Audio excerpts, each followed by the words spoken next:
Você já se perguntou como é que o pastor escolhe qual o tema da mensagem que ele vai pregar? Você já se perguntou isso? Eu às vezes, me perguntava, quando eu não era pastor, perguntava. Achava que era alguma coisa assim, sabe? Em todas as vezes, algo muito espiritual. Às vezes é sim. Às vezes eu sinto que Deus coloca uma coisa na minha cabeça, um assunto, um versículo bíblico, e eu não consigo descansar enquanto eu não falo sobre isso, e depois eu descubro por quê que eu tive que falar sobre isso. Aconteceu recentemente aqui, né? Dessa vez, para pregar sobre o que eu ia pregar, eu disse assim: Senhor, se o Senhor quiser que eu pregue sobre Jonas, um cara tem que ser engolido por um peixe e sobreviver. Esse foi o sinal. Estou brincando, mas aconteceu. É claro que essa ideia aí me fez lembrar de Jonas, e aqui eu estou falando sobre Jonas, mas aconteceu. No sábado, 8 de fevereiro, o rapaz Adrián Simancas, venezuelano, 24 anos, ele estava em Punta Arenas, no Chile. Quando ele estava lá no seu caiaque, veio uma baleia jubarte e o engoliu por engano. É isso que a notícia diz. Ela engoliu o camarada por engano. Olha só, baleia jubarte também se enganam, né? E aí, quando ela percebe o engano, ela cospe o Adrián, que acha que tinha morrido, né? Mas ele sai nadando, o pai dele filmou tudo. Que pai legal. Né? Que pai legal. Filmou o filho ser engolido por uma jubarte, continuou filmando. Ele não largou o celular e saiu tentando, não. Continuou filmando. Aí, daqui a pouco o filho aparece, e aí o vídeo foi um presente para a humanidade, né? Bom, o Adrián ficou segundos, não ficou nem um minuto dentro da... Acho que não chegou a passar da garganta da baleia, né? Mas o Jonas ficou 3 dias e 3 noites. Então a gente vai falar sobre isso. Mas a grande questão que sempre pensei quando lendo Jonas é: por que Jonas? Não é... Olha lá ele tirando selfie ali. Não é por que, vírgula, Jonas, não é um vocativo, né? Ô Jonas, por quê? Não, é porque Jonas, porque ele, é isso que eu quero dizer, tá bom? Porque Jonas, porque ele foi o escolhido. Porque quando a gente lê a história de Jonas, não dá para ficar sem perguntar por que é que Deus escolheu esse profeta aqui. Só para vocês terem uma ideia, antes da gente começar e ler o texto, né, para situar, esse livro, o livro de Jonas, ele foi escrito por volta do ano 750 a.C., no período pós-exílico, ou talvez um pouquinho mais próximo, um pouquinho mais tarde, né, mais próximo da era cristã, na época do Jeroboão II. O autor desse livro pode até ter sido o próprio Jonas. O autor pode ter sido até ele mesmo. Mas o interessante é que esse livro de Jonas ironiza uma ideia da época do outro profeta Esdras, de que Israel, Deus só se importava com Israel. Deus só tinha misericórdia ou só tinha preocupações com Israel e com ninguém mais. Então, o livro de Jonas vem fazer uma contraposição a isso. Isso combina um pouquinho com aquilo que a gente falou hoje de manhã. Se você não estava aqui ou não ouviu a mensagem, ouça. Uma mensagem que eu trabalhei a seguinte ideia, né?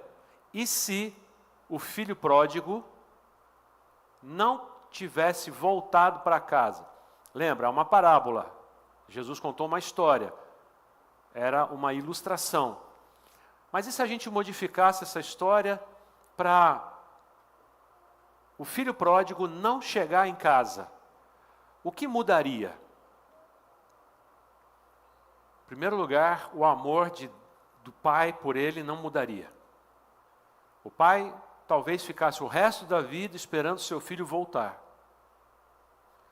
Quando uma pessoa desaparece, quem ficou em casa esperando essa pessoa voltar, nunca mais se esquece, e nunca para de esperar que ela um dia volte a bater na porta.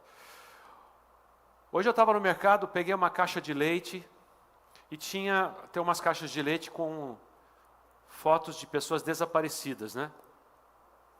Eu peguei uma caixa de leite, e tinha a foto de um cara que desapareceu há mais de 20 anos. E se alguém pediu para que o fabricante do leite colocasse a foto dele lá como desaparecido e o contato, para que alguém dissesse, olha, se você o vir, olha só como ele era, e aí tem uma foto trabalhada por inteligência artificial, como ele estaria hoje, 20 anos depois. Garoto de 15 anos, agora com 35 anos. Para você entrar em contato, ou seja, esse cara sumiu há 20 anos e tem gente esperando por ele. O pai do filho pródigo passaria o resto da vida esperando, porque o amor dele por aquele filho, se ele tivesse se arrependido e não conseguido voltar, ou não se arrependido e também não voltasse, o amor dele continuaria sendo o mesmo. A única diferença é que era preciso arrependimento para estar com o pai. Por isso, a palavra de Deus tantas vezes fala que nós precisamos nos arrepender. Então, quando Jesus contou essa parábola do filho pródigo, era para um monte de gente ali que achava que só os filhos de Abraão é que tinham vez com Deus. Só isso. Não. Havia pessoas que eram consideradas desobedientes, dignas de punição, como o filho pródigo, mas que eram alvos da misericórdia e da graça do Senhor do mesmo jeito. Agora vamos voltar muito tempo antes do que Jesus Cristo, 700 anos antes do que Jesus contou essa parábola do filho pródigo. Como era a cabeça dos religiosos ali? Acreditavam realmente que Deus só se preocupava com eles e que Deus abençoe Israel e ninguém mais. Imagina eles falando isso daí, né? Vamos fazer Israel grande de novo. Né? Mas olha, alguma coisa eles iriam aprender com a história de Jonas.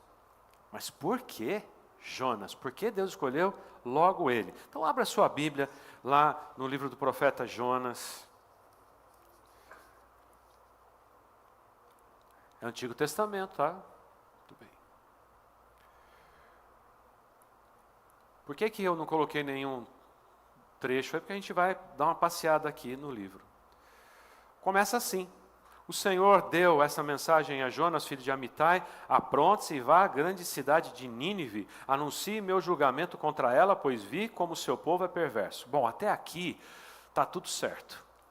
Porque Nínive não era uma cidade de judeus.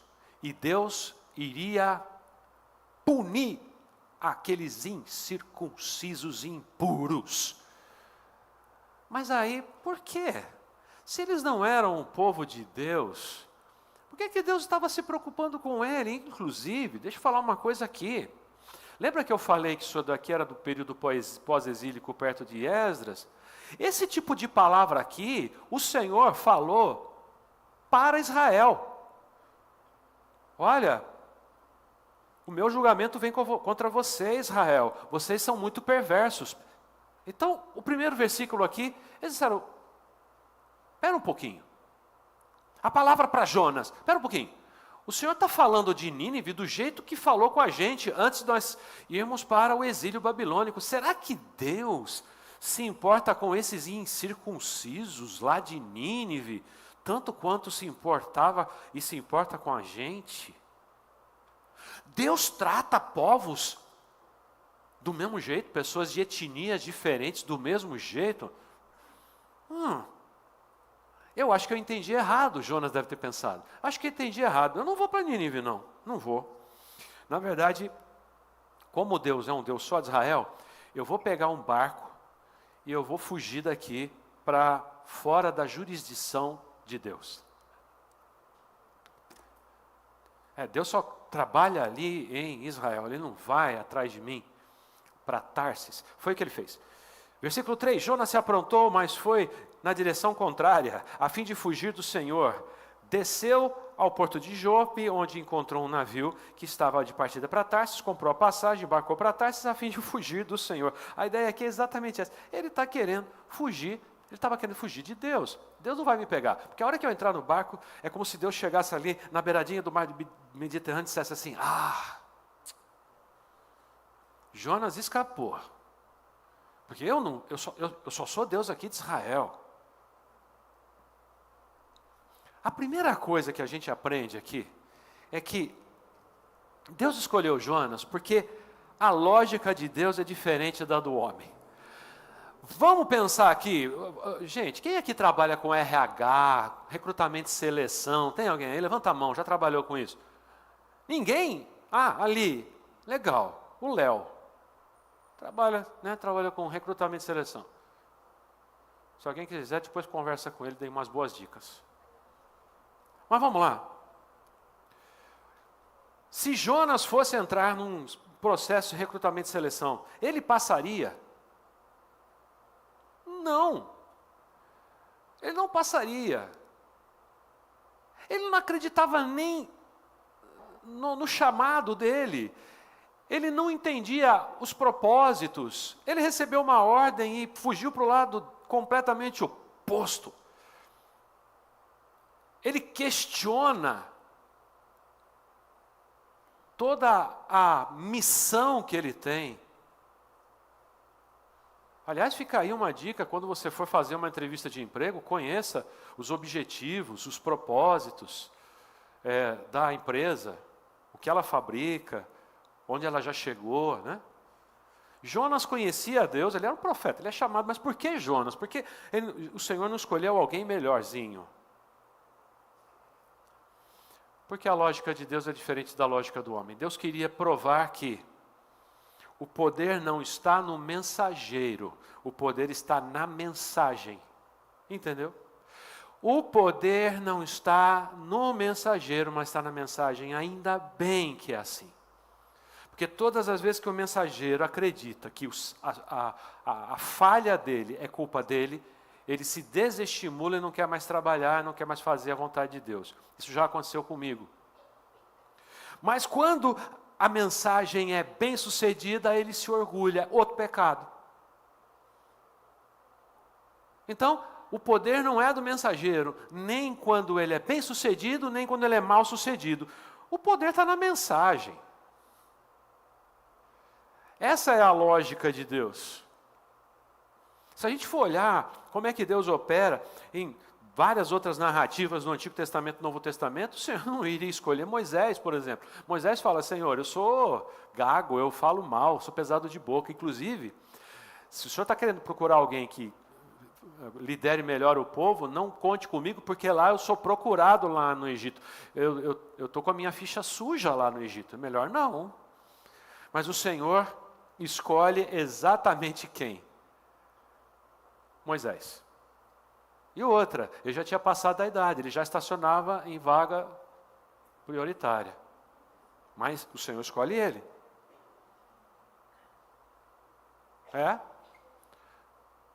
A gente falou de Davi, né, domingo passado.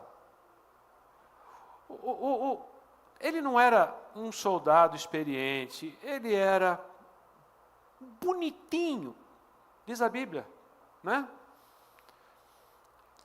Ele tinha assim, gentil aparência, é como a Bíblia em algumas versões diz.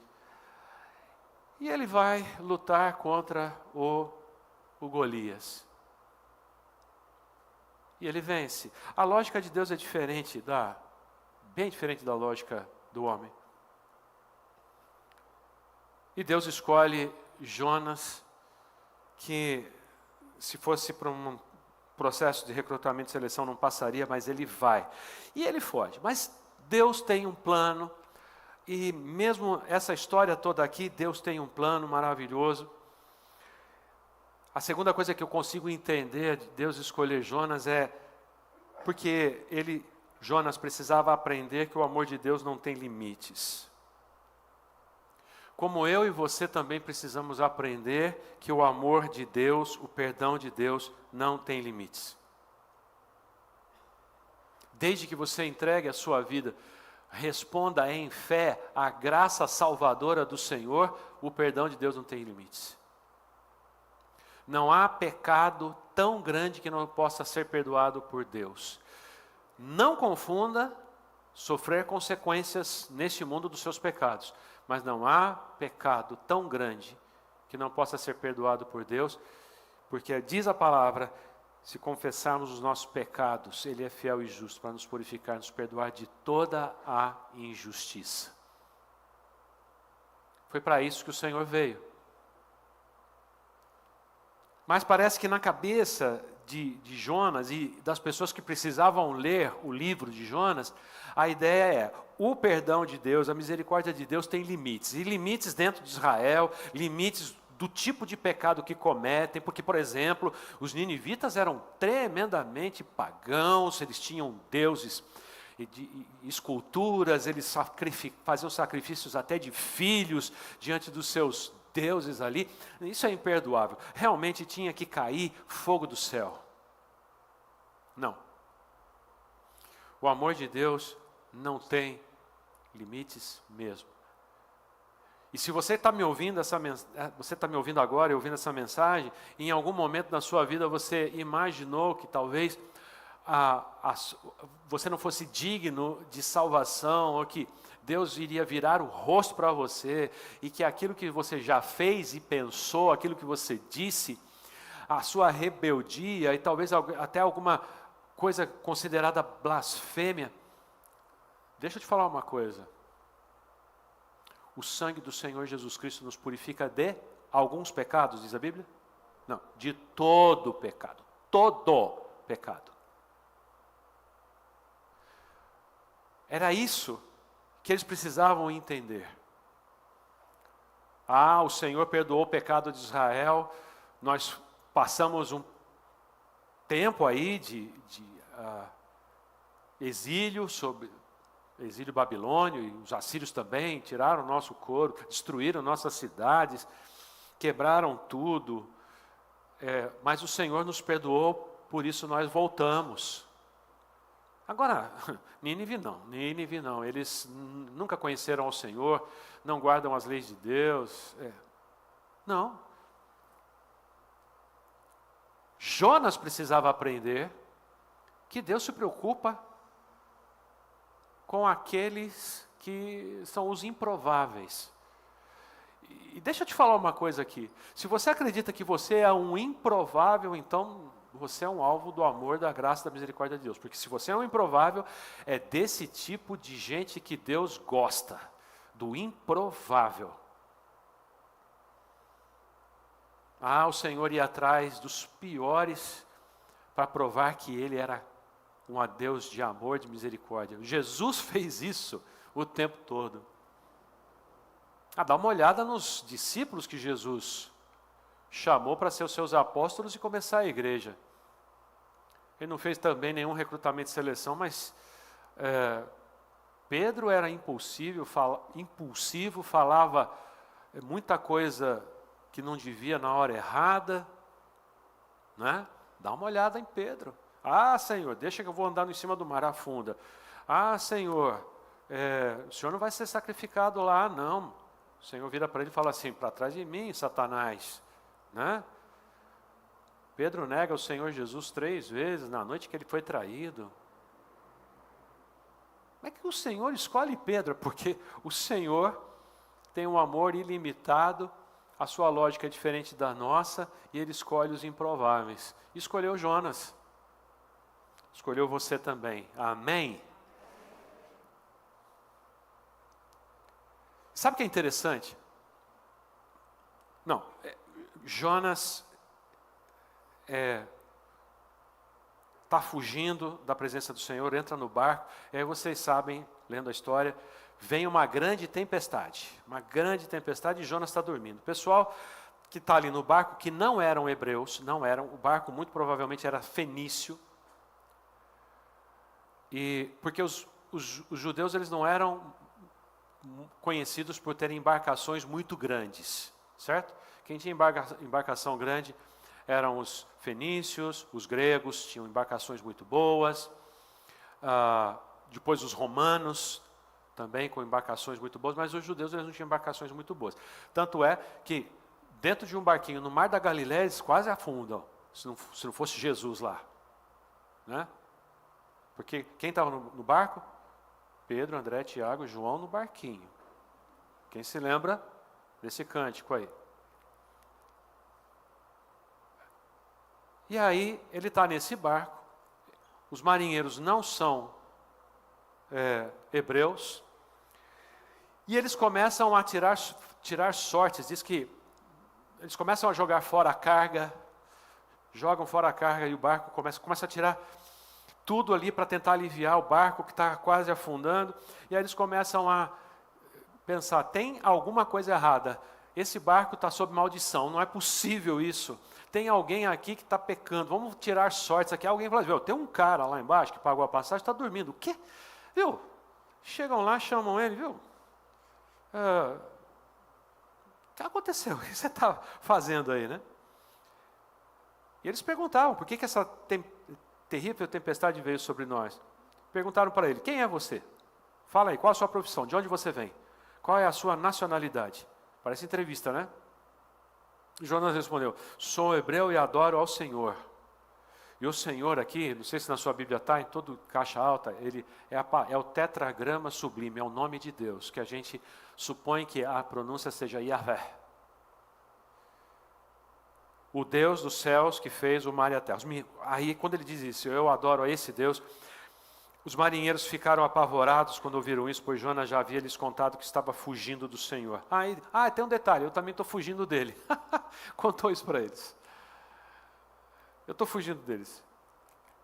Então, eles perguntam, o que nós devemos fazer para acalmar a tempestade? Ali no versículo 11, ele diz assim, joguem-me ao mar e ele voltará a ficar calmo. Jonas não iria pular no mar porque isso seria suicídio. Os homens, então, decidem fazer aquilo, a embarcação eles estavam tentando remar com mais força e o mar, a tempestade tinha se tornado muito violenta, versículo 13, e aí eles resolvem fazer uma oração, sabe para quem? Esses marinheiros que não eram hebreus, eles fazem uma oração para o Deus de Jonas. Ó Senhor, na sua Bíblia está Senhor com caixa alta? Eles oram ao Senhor Yahvé. Não nos deixes morrer por causa deste homem, e não nos responsabilizes pela morte dele. Ó Yahvé, Senhor, Tu sabes os motivos porque enviaste essa tempestade sobre nós. E aí eles pedem para não serem culpados do sangue de Jonas, né? Eles lançam o homem, a tempestade para na hora. Versículo 16. Espantados com o grande poder do Senhor, os marinheiros lhe ofereceram um sacrifício e firmaram o compromisso de servi-lo. Conversões.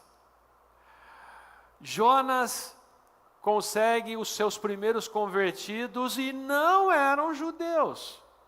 Olha aí, o Jonas que achava que só judeu, Deus só se preocupava com judeus. Os primeiros convertidos estão no barco e não são judeus. Eles fazem um pacto, agora a gente só vai servir a esse Deus aí. Eu fico imaginando esses marinheiros quando chegam na cidade deles, olha, agora a gente só serve a um Deus chamado Yahvé, de um cara que foi no barco fugindo desse Deus. Esse Deus é poderoso, porque quando a gente devolveu esse cara para ele, o mar acalmou na hora. Foi que nem desligar um botãozinho da piscina de onda. Acabou. Esse Deus é poderoso e nós só vamos servir a esse Deus. Os primeiros convertidos de Jonas foram homens que nem hebreus eram. Você percebe como é que o amor de Deus não tem limites e que mesmo no meio do caos e mesmo no meio da nossa desobediência, Deus faz o que Ele quer. E se você achar que você está no meio de um caos, de uma tempestade, e que você pisou na bola mesmo com Deus, você errou, e que está sob maldição, Deus ainda pode pegar essa situação toda e fazer disso uma bênção. Porque sabe de uma coisa? Ele é Deus. Ele é Deus de perto e também de longe. Ele é Deus no momento bom e no momento ruim. Esse é o Deus de Jonas, esse é o Deus do Senhor Jesus Cristo, esse é o meu Deus, esse deve ser o seu Deus também. Se você não entendeu ainda, e quer que as tempestades da sua vida se acalmem, faça um pacto que nem esses marinheiros fizeram. Fizeram sacrifício e firmaram um compromisso de servir a esse Deus. A vida desses caras mudou. Bom, aí a gente percebe uma terceira coisa, né? Jonas precisava descobrir que os nossos pecados afetam outras pessoas. Olha, tem uma coisa que eu sempre gosto de lembrar quando eu falo de Jonas, é o seguinte: tem gente que acha que o seu pecado é um pecado particular de estimação seu e ninguém tem nada a ver com isso. Se eu peco, viu, fica na tua. Eu estava na fila. Deixa eu terminar aqui. Isso é que o problema da gente ter TDAH. Mas olha só, prometo que eu volto. Porque o meu argumento é o seguinte: tem gente que acha que o seu pecado não afeta ninguém, certo? Só você. Tá bom. Eu estou numa fila assim, eu chego junto com umas pessoas numa fila para uma coisa, e quando eu vi o camarada chegando assim, eu... Pode ir. O cara, ele era monstro assim. E aqui no pescoço estava tatuado: só Deus pode me julgar. Só Deus pode me julgar.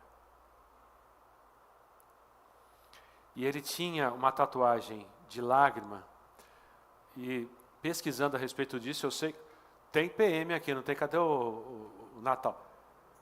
Você vai me dizer se não é verdade. Quando o cara tem uma tatuagem de lágrima aqui, é porque um colega da gangue dele morreu, não é verdade isso?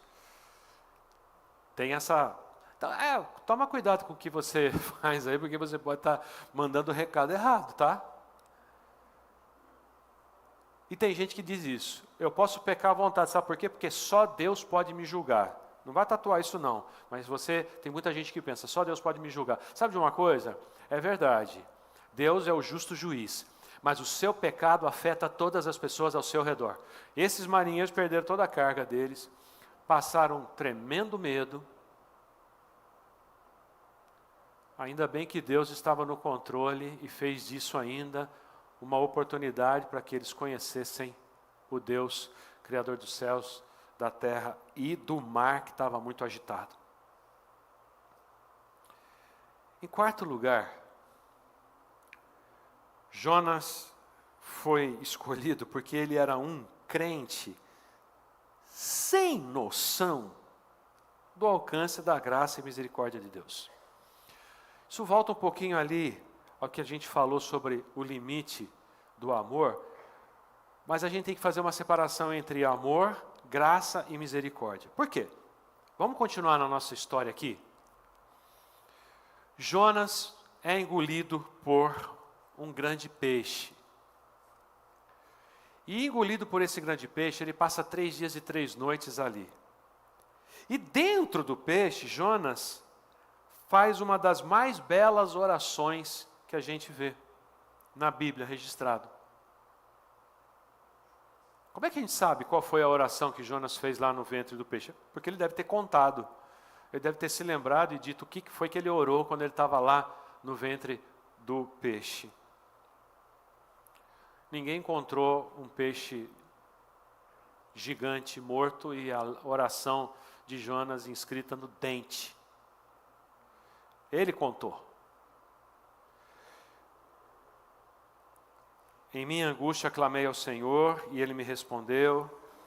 Gritei da terra dos mortos e Tu me ouviste. Nas profundezas do oceano me lançaste e afundei até o coração do mar. Ele se sente morto, sepultado.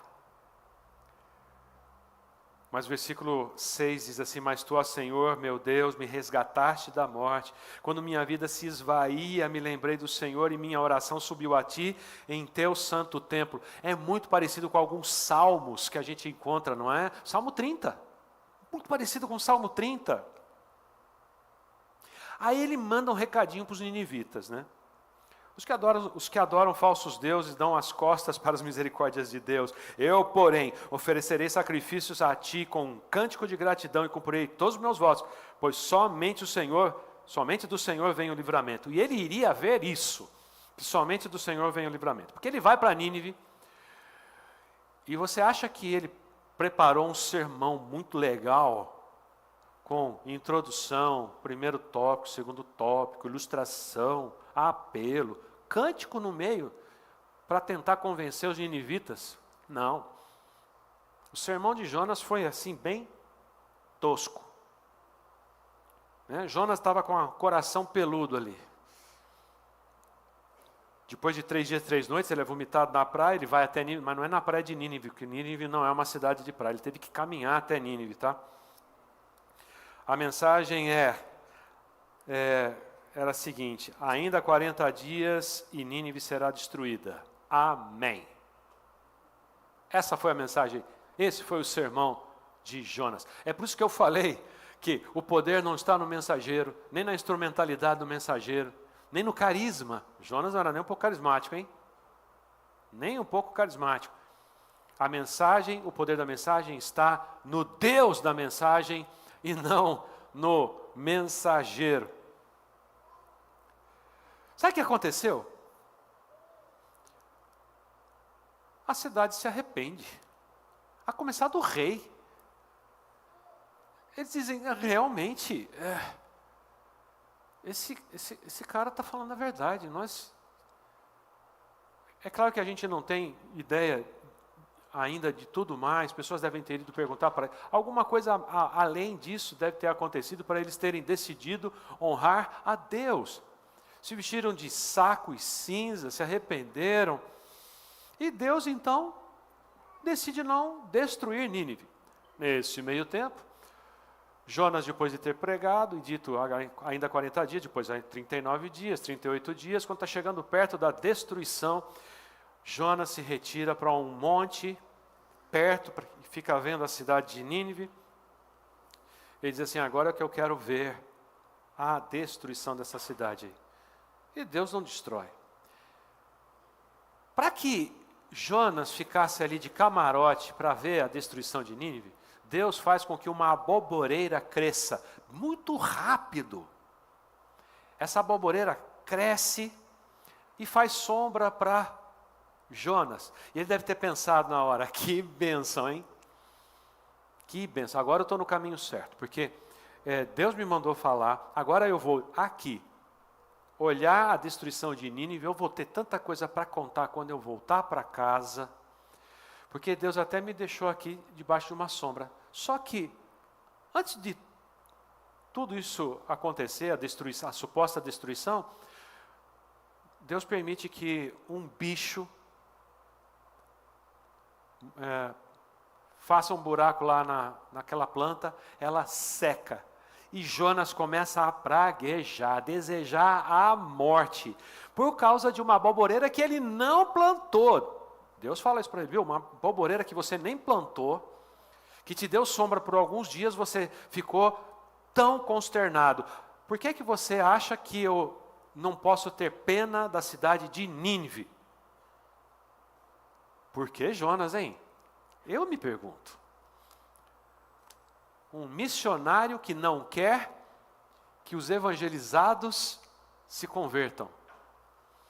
Mas essa é a mensagem, essa é a ironia da mensagem. Ele era um crente que não tinha noção do alcance da graça e da misericórdia de Deus. Ele tinha tido pena da aboboreira, mas ele não tinha pena de uma cidade inteira. E ficou ali reclamando, acusando Deus. Vai lá no capítulo 4, olha só o que ele diz para Deus.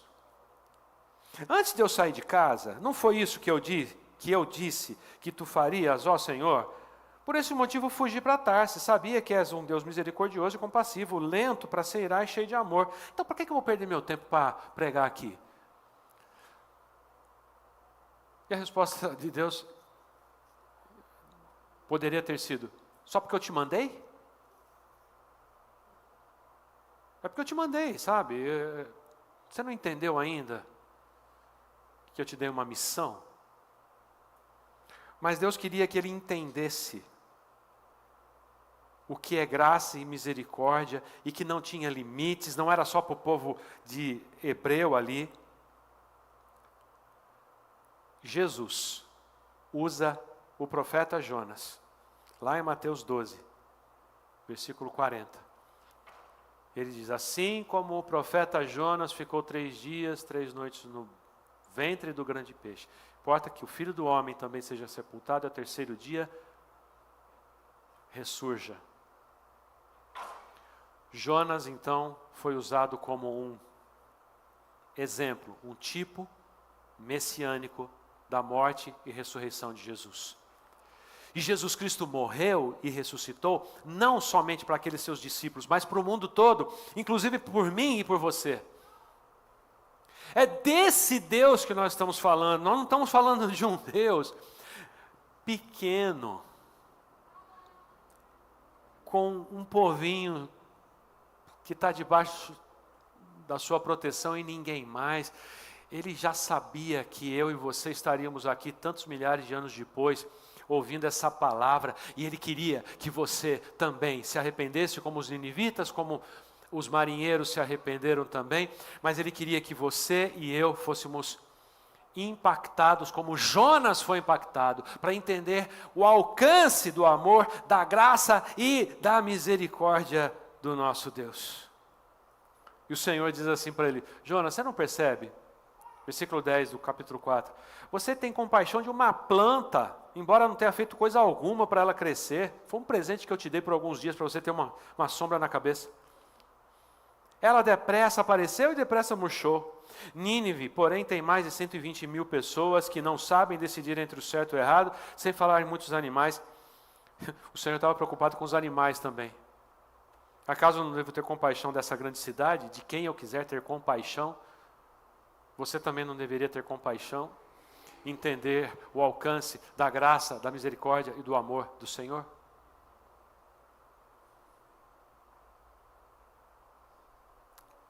Essa é a mensagem. E a gente perguntou, por que Jonas? Você pode perguntar, por que eu? Eu já me perguntei, Senhor, por que eu?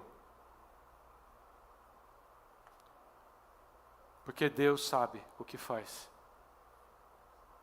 A gente tinha uma brincadeira lá no centro. Sabe que seminarista tem umas brincadeirinhas meio tontas um com o outro, né? Domingo à noite, a gente ficava ali na praça do seminário, e o pessoal chegando das igrejas, e ficava ali, né? Conversando. Então, quando o seminarista chegava com gravata, eu já falei isso aqui, né? O seminarista chegava com gravata porque o pastor deu a oportunidade para ele pregar. Aí ela, o cara está chegando com gravata, pregou. E aí tinha uma piadinha de seminarista, tonta, sem graça, repetitiva, que era o seguinte, e aí, como é que foi? Alguém se converteu na sua mensagem, ô seminarista? E aí falava, sim, muita gente ali tomou decisão de nunca mais voltar na igreja. O pastor tomou uma decisão de nunca mais deixar você pregar. E alguns diziam, cara, se Deus usou a mula de Balaão, por que não vai usar você? Essa piada era clássica. Deus usou a mula de Balaão, Ele pode usar quem Ele quiser usar. Meus queridos, nós temos esse Deus que é tão maravilhoso, cujo amor tão incomparável, misericórdia e graça, atinge a todos nós, e atinge a você e a mim também. Baixe a sua cabeça em oração. Tome uma decisão pelo Senhor hoje. Assim como aqueles marinheiros tomaram aquela decisão, eles estavam ali no barco, eles viram o poder de Deus e que Deus também se preocupava com eles. Ah, sim, Deus se preocupava com eles. E eles se decidem. Depois, Jonas vai até aquela cidade e aquela cidade se arrepende. E ele aprende a grande lição de que Deus não é um Deus de um povo, mas é do mundo. Deus não é um Deus de pessoas com essa ou aquela língua, ou classe social, ou aptidão. Deus é o Deus do mundo.